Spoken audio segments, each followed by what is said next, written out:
저는 2016년도 4월에 강도사 인허를 받은 후 2년 2개월여 동안 필리핀 잠발레스 지역에서 김영호 선교사님을 도와 선교의 사역을 했습니다. 잠시간의 경험을 가지고 말씀드리는 것이 조심스럽기도 하지만 이 기간은 하나님께서 일하시는 선교의 현장을 직접 보고 느끼는 귀한 시간이었습니다. 때로는 선교관의 창문을 닫을 때 툭 하고 떨어지는 도마뱀 때문에 소리를 지르거나 놀라는 일도 많았습니다. 비가 온뒤면 밤새 울어대는 주먹보다 큰 두꺼비들의 합창 소리에 잠을 설친 적도 있었고, 속에서 나무를 갉아먹는 흰 개미들 때문에 선교관 내부를 대대적으로 공사해야 했던 일도 있었습니다. 때때로 겪었던 환경적인 불편함에도 불구하고 그곳은 저에게 너무나도 과분한 사역지였습니다. 물론 타지에서의 사역을 감당할 수 있었던 것은 하나님의 은혜였습니다. 또한 사랑으로 저희 부부를 돌보아 주신 선교사님 부부와 그곳 교회의 성도님들이 큰 힘이 되었습니다. 또 하나의 중대한 버팀목은 바로 모 교회인 경양교회였습니다. 경양의 성도님들께서 매일같이 선교지를 위해 들으시는 그 기도들은 때로는 외로웠고, 때로는 힘에 부쳤던 저를 지탱하고 일으켜 세우는 위로였고 힘이었습니다. 이 시간을 빌어 선교지에서의 사역 기간 동안 기도해 주시고 여러 모양으로 섬겨주신 모든 사랑들에 진심으로 감사의 인사를 드립니다. 존 파이퍼 목사님께서는 선교의 중요성을 이렇게 표현했습니다. 우리는 가는 선교와 보내는 선교를 위해 전시의 생활 방식으로 살도록 부름을 받았다. 우리는 지금 평화의 시기를 살고 있다는 생각과 끊임없이 싸워야만 한다. 하나님, 우리의 눈을 열어주셔서 지금 이 순간도 천국과 지옥의 싸움이 치열함을 보게 하소서. 계속하여 그는 선교의 방법에 대해 이렇게 말합니다. 선교란 반드시 선교지에 가야만 하는 것이 아니다. 선교를 위해 재정적으로 지원하는 것도 선교이고, 선교를 위해 기도하는 것도 선교이다. 앞서 말씀드린 것처럼 보내는 자의 기도는 가는 선교사들에게 너무나도 큰 힘이 됩니다. 또한 존 파이퍼 목사님께서 말씀하신 대로 기도는 선교의 중요한 방법입니다. 그렇다면 선교의 중요한 수단이 되는 기도를 함에 있어서 성도는 어떠한 내용을 가지고 기도해야 하겠습니까? 이 시간 저는 본문의 말씀을 통해 하나님께서 당신의 구원 역사를 펼쳐가시는 무대인 열방을 향하여 성도가 품어야 하는 마음의 소원들이 무엇인지 함께 생각해 보고자 합니다. 첫 번째로 열방에서의 신학교 운동을 우리는 소원해야 합니다. 오늘 본문 1절의 말씀은 본 사건의 등장인물을 엘리사와 선지자의 제자들이라고 소개합니다. 이들에게 한 가지 문제가 발생했는데 그것은 엘리사와 제자들이 함께 거주하는 곳이 좁아지게 된 문제였습니다. 이에 제자들의 요청은 2절의 말씀으로 이어집니다. 우리가 요단으로 가서 거기서 각각 한 제목을 가져다가 그곳에 우리가 거주할 처소를 세우사이다 하니 라고 했습니다. 거주하는 곳에 문제가 있으니 거주할 곳을 새롭게 지어야 한다는 요청입니다. 그런데 오늘 본문 1절과 2절 말씀에는 거주한다라는 표현이 등장하고 있습니다. 이 단어는 단순한 주거의 모습을 나타내기보다는 깊은 만남이 이루어지는 곳이나 교육의 장소를 의미하는 단어입니다. 이 교육의 장이었던 그들의 거주지는 다름 아니라 함께 숙식을 하며 신학을 공부하는 신학교와 같은 터전이었습니다. 또한 본 구절뿐만 아니라 엘리사가 일으켰던 기적들의 내용을 살펴보면 당시 시대에 신학교 운동이 얼마나 중요한 위치를 차지하고 있었는지 쉽게 파악할 수 있습니다. 이와 같은 성경의 기록들은 엘리사가 제자 훈련을 위한 신학교 운동에 얼마나 열심이었는지 알게 해줍니다. 엘리사와 제자들이 펼친 신학교 운동이 더욱 귀한 이유가 있습니다. 그것은 본문 5절 말씀에 도끼를 가리켜 내 주여 이는 빌려온 것이니이다 라는 구절에서 파악됩니다. 여기 빌려오다는 표현은 구걸하다시피 하여 겨우 빌려왔다는 의미를 가지고 있습니다. 이러한 정황은 선지 생도들이 극심하게 가난했던 중에도 진리운동을 위해서 반드시 신학교가 있어야 한다는 확고한 신념을 지니고 있었다는 것을 보여줍니다. 당시에는 베델과 길갈에서도 신학교 운동이 전개되고 있었습니다. 그러나 오늘 본문에 등장하는 장소는 여리고에 위치한 분교였을 가능성이 높습니다. 여리고는 지리적으로 본문의 새로운 신학교의 터로 언급되고 있는 요단과 가까운 지명이기 때문입니다. 그들이 요단으로 가고자 한 이유는 당시 나무가 울창했던 요단의 지리적 요건 때문인 것으로 보입니다. 물을 쉽게 소급할 수 있는 좋은 요건에 나무를 비롯한 건축 재료들이 풍성한 장소였던 것입니다. 그러나 보다 중요한 것은 그들 무리가 지금까지도 신학교 운동을 전개해 왔으며 또 신학교 운동이 계속되어야 한다는 일념하에 신학교 건축 이전의 문제를 계획하고 도모하고 있었다는 점입니다. 선교 훈련 중이었던 2017년도 1월에 저는 교역자 수련회를 다녀온 일이 있었습니다. 교역자 수련회라고 해야 선교사님과 사모님 그리고 저와 아내 4명이 다녀온 수련회였습니다. 이때 저는 물론 우리나라의 겨울만큼은 아니지만 필리핀에도 추운 지방이 있다는 것을 경험하게 되었습니다. 당시 선교지가 위치한 잠발리스의 북부 지역인 사가다, 바나웨, 바기오 등지를 방문하는 일정이었습니다. 그런데 제가 이 수련회 중에 크게 놀랐던 사실은 거의 오지와도 같은 산꼭대기에도 그리고 곳곳에 어김없이 자리를 잡고 있는 이단들이었습니다. 지금도 필리핀에서는 이글레시아 그리스도라고 하는 이단이 세력을 확장하고 있습니다. 이들은 막대한 자금력을 바탕으로 필리핀 현지인들을 대기업에 채용하면서 잘못된 교리를 포교하고 있습니다. 뿐 아니라 필리핀에서는 제7일 안식교의 모습도 종종 발견할 수 있었고 어김없이 2인으로 이루어져 전도지를 나누어주는 여호와의 증인도 볼 수가 있었습니다.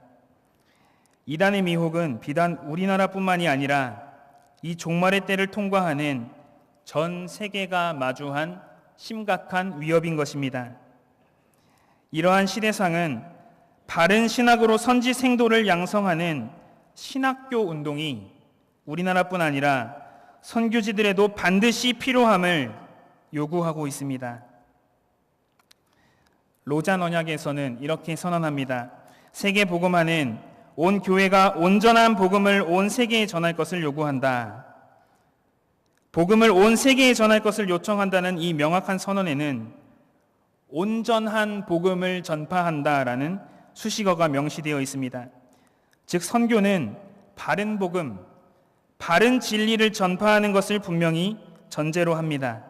이러한 맥락에서 복음을 전하는 전도자들을 바른 신학으로 양육하는 신학교 운동은 반드시 진행되어야만 하는 선교의 필수적인 요소입니다. 우리나라 서북 지역의 장로교회 발전에 지대한 영향을 끼친 마포 삼열 목사님이 정리한 네비우스 선교 정책에도 기독교 지도자 양성을 목표로 한다는 내용이 명기되어 있습니다. 초기 아메리카 전방을 개척하는 선교 운동의 때에도 신학교 운동은 중요한 요소였습니다. 당시에는 통나무 대학교라고 불리우는 교육기관이 설립되었습니다. 잘 훈련된 설교자를 모든 관구에 보내는 것을 목적했던 청교도의 정신을 이어받은 장로교는 전방 개척지의 여러 곳에 통나무 대학교를 건축했고 이 기관을 통하여 훌륭한 목회자들을 많이 배출했습니다. 우리나라의 경우에는 해방 이후 교회와 교인들의 수가 폭발적으로 증가하는 중에도 바른 신학 교육의 부재로 그릇된 신비주의 운동과 방언 운동이 각처에서 일어났으며 많은 이단들이 발행했는데 박태선의 전도관이 대표적인 예입니다. 크리스토퍼 라이트는 그의 저서에서 신학 교육의 중요성을 이렇게 기술하였습니다. 그냥 행동하라는 구호는 나이키에서뿐 아니라 선교의 슬로건이 될 만큼 널리 사용되는 것 같다. 나는 그냥 가라는 슬로건을 내건 대규모 선교 대회에 참석한 적이 있다. 나의 첫 번째 반응은 그냥 머물러라였다. 예수님조차도 제자들에게 가라고 말씀하시기 전에 3년을 훈련하는 일에 투자하셨다. 복음주의 그리스도인들의 성경 읽기와 지식 수준이 부끄러울 정도로 낮다는 이야기가 들리는 요즘, 우리에게 그와 같은 훈련이 얼마나 더 필요한지 모른다라고 했습니다. 물론 국내에서도 신학교를 운영하는 것이 결코 쉬운 일은 아닙니다. 더욱이 선교지에서 신학교 운동을 펼치는 것은 현실적으로는 더욱 어려운 일입니다. 선교사님 한 분께서 대부분의 교육과 행정을 책임져야만 하는 실정이기 때문입니다. 그럼에도 불구하고 신학교 운동은 본문에서 나타나듯이 또 역사의 여러 사례들과 현 시대의 상황을 보아서도 반드시 진행되어야만 합니다. 그러므로 성도님들께서는 보내는 자로서 선교지들의 신학교 운동이 더욱 힘있게 전개될 수 있도록 기도하여 주시는 성도님들이 되시기를 바랍니다. 두 번째로, 열방에 하나님의 사람들이 가득 일어나기를 소원해야 합니다. 앞선 대지에서 우리가 신학교 운동이라는 선교의 제도적인 측면을 살폈다면 이번에는 인적인 측면을 살피려 합니다. 본문 1절 말씀은 함께 거주하고 있는 장소가 협소하다고 말을 하고 있습니다. 선지자의 생도들이 공동으로 거주하던 장소가 선지 생도들의 증가로 비좁아져 버린 것입니다. 여기 좁다는 단어는 꺽쇠로 죄다, 괴롭힘을 받다, 심히 괴로워한다는 의미를 가지고 있습니다. 즉, 이 신학교는 몰려드는 학생들을 더 이상 수용할 수 없을 정도의 상태가 된 것입니다. 엘리사에게 진리운동이 계승되기 전 엘리야의 때인 열왕기하 2장 7절의 말씀을 보면 선지자의 제자들 중 50명이 따라왔다는 기록이 있습니다. 그러므로 오늘 본문의 시점에서는 50명보다도 더 많은 성지 생도들이 신학교로 모여들었다는 것입니다. 이 귀한 사명자들의 무리를 본문은 어떻게 표현하고 있습니까? 선지자의 제자들, 선지자의 생도들이라고 했습니다. 여기 선지자의 생도들이라는 표현은 엘리야와 엘리사 시대에만 등장하는 표현입니다. 그리고 여기 생도라는 표현은 혈연 관계로 맺어진 아들이나 자손을 의미합니다. 그렇다고 한다면 스승 엘리사와 제자들의 관계가 마치 부자 관계처럼 친밀했다는 사실을 확인해 볼 수 있습니다. 이들은 진리운동을 위한 목적하에 합심하는 공동체를 이룬 모습을 보여줍니다. 2절 말씀에 각자 제목을 하나씩 취했다라는 이 구절은 그들의 선한 협력 정신을 반영하는 구절입니다. 박윤선 목사님께서는 그러한 모습을 가리켜 가족적인 합심이 있는 교회였다라고 표현하셨습니다. 이 무리의 단단한 결속은 3절 말씀에서도 확인이 가능합니다. 그들은 자신들의 스승이 자신들과 동행해 주시기를 간곡히 요청했습니다. 이것은 선지 생도들이 엘리사를 하나님의 사람으로 깊이 신뢰했다는 의미입니다. 또한 그들은 스승을 깊이 존경했습니다. 그것은 원문에 거듭 등장하는 청컨대라는 표현에서 발견됩니다. 1절의 말씀을 원어적으로 말씀드리면 이렇습니다. 청컨대 보십시오. 청컨대 우리는 요단까지 갈 것입니다. 그리고 거기서 살 수 있도록 한 장소를 만들 것입니다. 청컨대 당신의 종들과 함께 하소서. 동시에 자신들을 엘리사의 종이라고 표현한 대목도 스승을 향한 제자들의 존경심을 고스란히 반영하고 있습니다. 또한 6절 말씀은 엘리사를 하나님의 사람이라고 표현하고 있습니다. 그리고 하나님의 사람이라는 표현은 엘리사에게만 무려 24번이 사용되었습니다. 그러므로 우리가 본문에서 찾게 되는 인적인 요소는 이렇게 요약할 수 있습니다. 하나님의 능력을 나타내는 지도자, 그러한 지도자를 존경하며 한 마음으로 함께하는 제자들, 그리고 그들의 무리가 날로 수를 더해 갔다는 것입니다.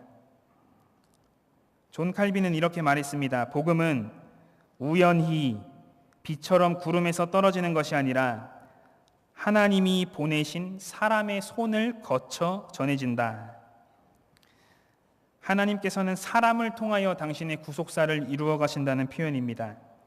그렇다면 선교를 위해 기도하는 자들은 마땅히 하나님이 사용하시는 사람들을 위해 기도해야 하는 것입니다.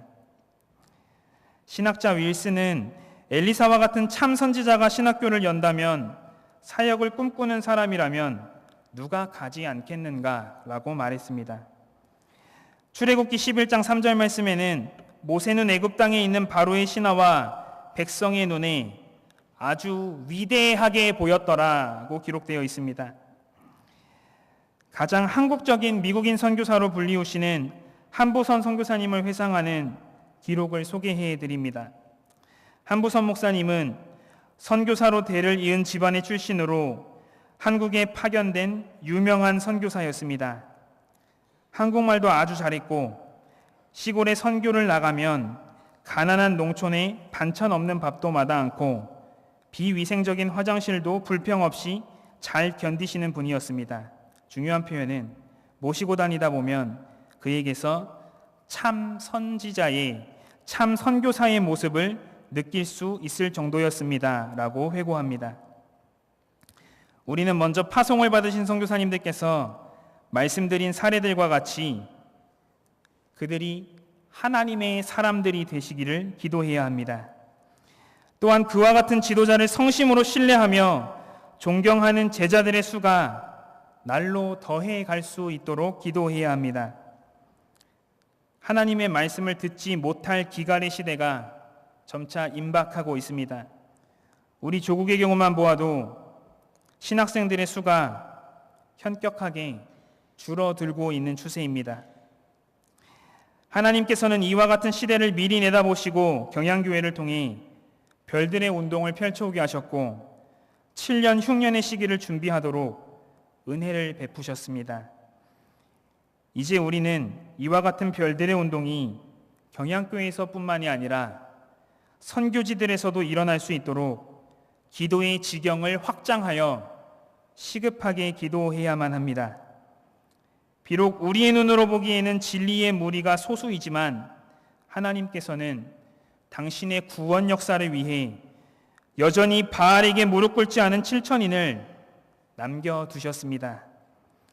파송을 받은 모든 선교사님들께서 엘리사와 같은 하나님의 사람으로 쓰임을 받으시도록 또 선교사님과 함께 주님께 자신을 드리기를 소원하는 선지 생도들의 무리들이 더 많아질 수 있도록 기도하여 주시는 성도님들이 되시기를 바랍니다. 마지막으로 하나님의 역사하심이 열방에 나타나기를 소원해야 합니다. 앞선 두 대지에서 제도적인 측면과 인적인 측면의 내용을 살폈다면 이제는 그 두 가지를 가능하게 만들어주는 근본적이고 본질적인 측면의 내용을 살펴보려 합니다. 4절의 말씀과 같이 그들은 신학교 건축 운동을 시작하였습니다. 그런데 문제가 발생했습니다. 그것이 5절의 기록입니다. 한 사람이 나무를 베다가 도끼를, 보다 정확히 표현하자면 도끼의 날을 물에 빠뜨린 것입니다. 4절에 등장하는 나무는 일반적인 나무를 의미합니다. 그러나 5절에 등장하는 나무는 들보에 사용되는 큰 나무를 의미합니다. 그러므로 본문의 사건은 들보에 사용될 만한 큰 나무를 자르기 위해 무리하게 힘을 주다가 도끼의 날이 빠져버린 정황을 우리에게 밝혀줍니다. 도끼를 빠뜨린 사람은 소리치면서 내 주여 그것은 빌려온 것입니다 라고 했습니다. 그런데 여기 소리치다는 단어는 위기 상황에서 몹시 흥분하여 비명을 질러대거나 기근이나 전쟁이나 심각한 질병과 같은 중대한 사안으로 인해 절규하며 도움을 요청하는 것을 의미하는 단어입니다. 이것은 오늘날의 우리에게는 다소 지나친 반응처럼 보일 수도 있습니다. 그러나 당시에 이 시대는 철이 많이 생산되지 않았기 때문에 도끼는 매우 값비싼 귀중품이었습니다. 그런데 구걸하다시피 빌려온 그 귀한 물건을 잃어버렸으니 이것은 그 분실자에게 큰 문제가 아닐 수 없었던 것입니다. 더욱이 하나님의 말씀인 율법은 물건을 빌린 사람은 손상된 재산을 회복시킬 책임이 있다라고 규정을 합니다. 더욱이 고대 이스라엘에서는 물건을 갚지 못할 경우에는 그 물건을 갚을 때까지 그 주인의 종으로 살아야만 했습니다. 더 나아가 이것은 하나님의 영광과 관련된 문제였습니다. 신학교를 건축하기 위해, 즉 주의 일을 하기 위해 남의 것을 빌린 이후에 그것을 잃어버려 타인에게 손해를 끼친다면 이것은 하나님의 이름에 누가 되는 중대한 문제였던 것입니다. 이에 엘리사는 나뭇가지를 베어 물에 던져서 쇠도끼를 떠오르게 했습니다. 한 신학자는 이것은 기적이 아니라 엘리사가 막대기를 가지고 물속 밑바닥을 더듬어서 도끼의 날을 끌어낸 사건을 과장하였을 뿐이다 라고 주장합니다. 또 다른 신학자도 본문의 쇠도끼의 기적은 아무런 의미가 없고 이런 어이없는 이야기가 성경에 있는 것은 오늘날의 기독교인을 창피하게 만든다고까지 해석했습니다. 그러나 여기 본문의 단어는 원어상으로 능동형의 단어입니다. 즉 누군가에 의해서 떠올려진 것이 아니라 그 도끼가 스스로 떠올랐다는 것입니다. 그렇다면 우리는 이 기적을 선지생도의 어려운 상황을 돌아보신 하나님께서 이적으로 역사하셨다라고 이해할 수 있습니다. 그리고 스승은 그 떠오른 도끼를 손을 내밀어 짚도록 했습니다. 여기 짚으라는 단어는 높이 들어 올리는 행위를 강조하는 단어입니다. 즉 기적으로 떠오른 그 도끼를 높이 들어서 많은 사람들로 하여금 하나님의 기적을 보도록 했다는 것입니다. 이와 같은 기적은 사명자들로 하여금 하나님을 의지하도록 하게 하기 위한 하나님의 역사였습니다. 나아가 본문의 기적은 앞선 아람의 장관 나아만의 치유 사건과도 연관성이 있습니다. 두 사건은 모두 요단을 배경으로 하고 있는 사건입니다. 그리고 두 이야기가 연관되어 있다는 것은 원문상으로도 드러나는데 그것은 오늘 본문 1절의 말씀이 그리고 그들이 말했다는 연결형으로 시작되고 있다는 것입니다. 즉 나아만의 치료를 언급한 이후에 연속적인 사건으로 본문의 기적이 증거되고 있습니다. 앞선 사건에서 하나님은 사람의 생명을 주관하시는 당신의 능력을 보여주셨습니다.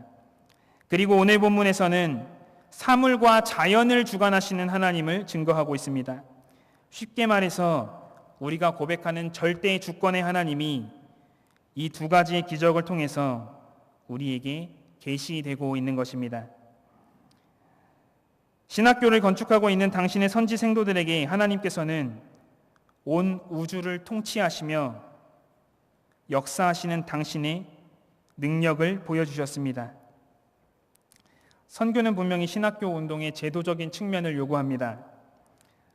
또한 선교는 분명히 선교를 감당할 인적인 측면도 요구합니다.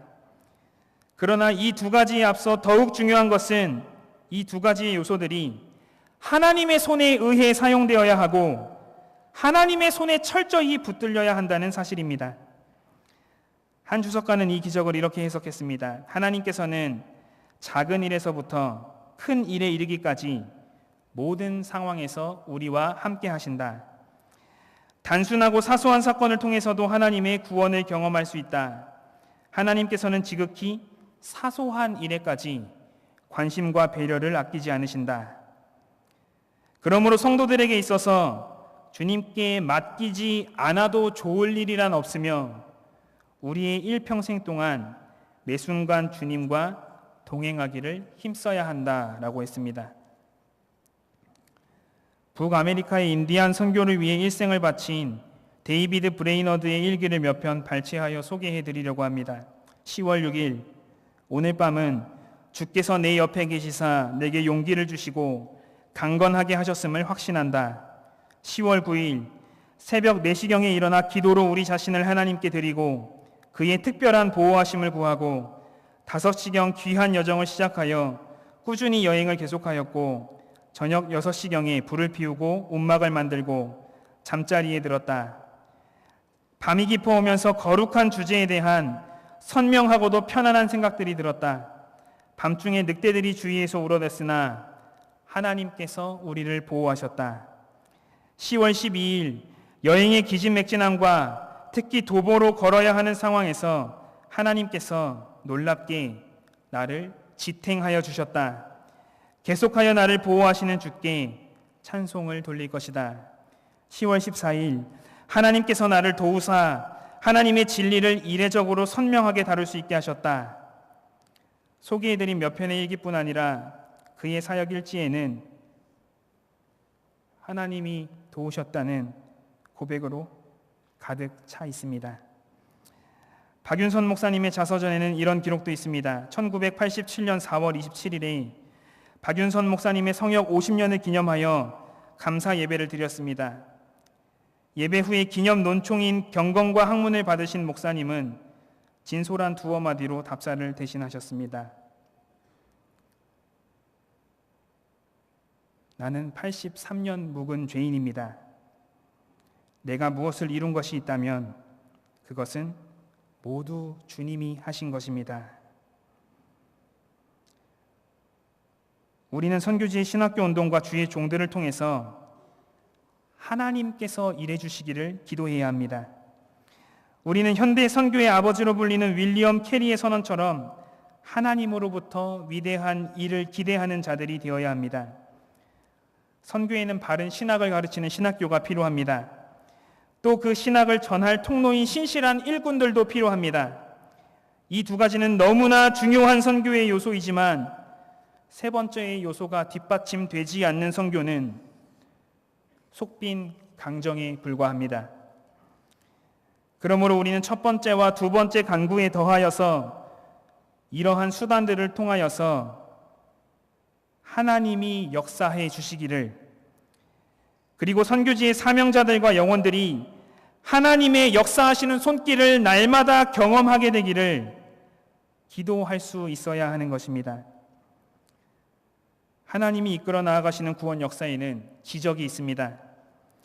그 기적은 다름 아닌 하나님께서 일하시는 손길들이고 교회와 택한 당신의 종들을 신실하게 보호하시는 하나님의 역사입니다.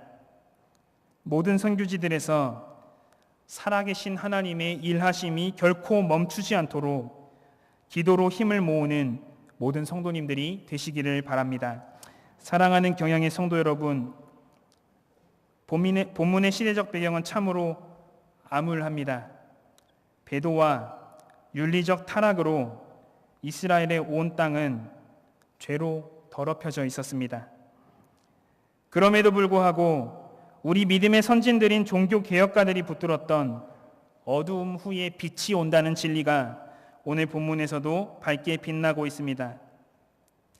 본문으로 전하셨던 원로 목사님의 말씀을 잠시 인용합니다. 구속사에 나타난 하나님의 섭리들 중에 하나는 최악의 시대를 최선의 시대로 성화시키고 있다는 사실입니다. 죄 많은 시대를 은혜의 풍성으로 대신 채워주시고 극에 달한 어둠의 때에도 별빛이 반짝이게 하심으로 백성들에게 소망을 주고 있다는 사실입니다. 하나님은 캄캄한 밤하늘에 별같이 빛나는 시대의 파수꾼들을 숨겨두고 있었습니다. 그것이 엘리야 시대와 엘리사 시대로 이어지는 선지학교 운동이었습니다. 본문이 보여주는 시대상은 현재 우리가 살아가는 이 세상의 거울과도 같습니다. 그러나 이 역사의 벽보는 단지 절망할 것을 우리에게 말하지 않고 여전히 이 시대를 진리로 선도하시는 하나님의 일하심을 우리에게 웅변적으로 증거하고 있습니다. 그리고 그 하나님의 역사는 선교하는 교회를 통해 여전히 맹렬하게 진행하고 있습니다. 이 세상에 존재하는 목적은 분명히 하나님의 택하신 백성을 구원하기 위함입니다. 그러므로 우리에게 오늘이 주어지는 이유, 우리에게 일할 수 있는 기업이 주어진 이유, 우리에게 사랑하는 가족의 테두리가 여전히 있는 이유, 우리에게 일용할 양식과 의식주의 공급이 계속되는 이유는 하나님의 구속사가 진행되어야 하기 때문입니다.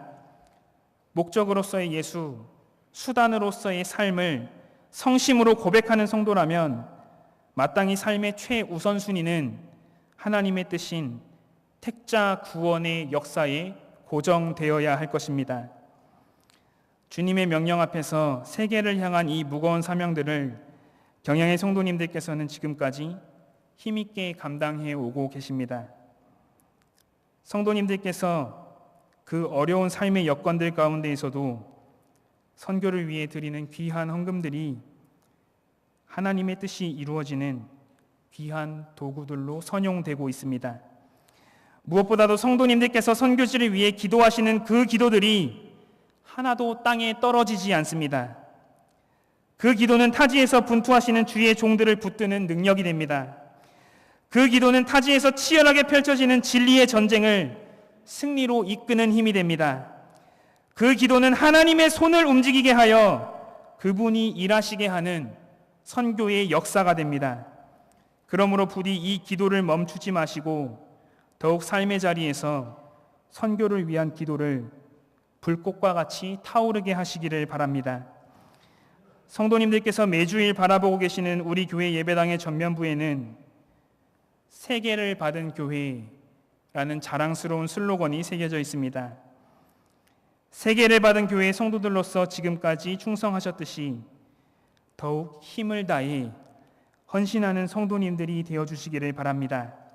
이를 위해 우리는 우리 각자의 자리에서 더욱 기도의 등불을 밝혀야 합니다.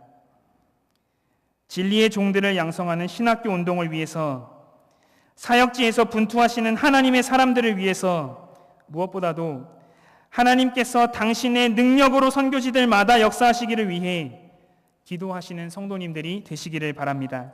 이 마지막의 때에 하나님께서 펼쳐가시는 구원 역사에 더욱 귀하게 쓰임받는 모든 성도님들이 되시기를 주님의 이름으로 축원합니다.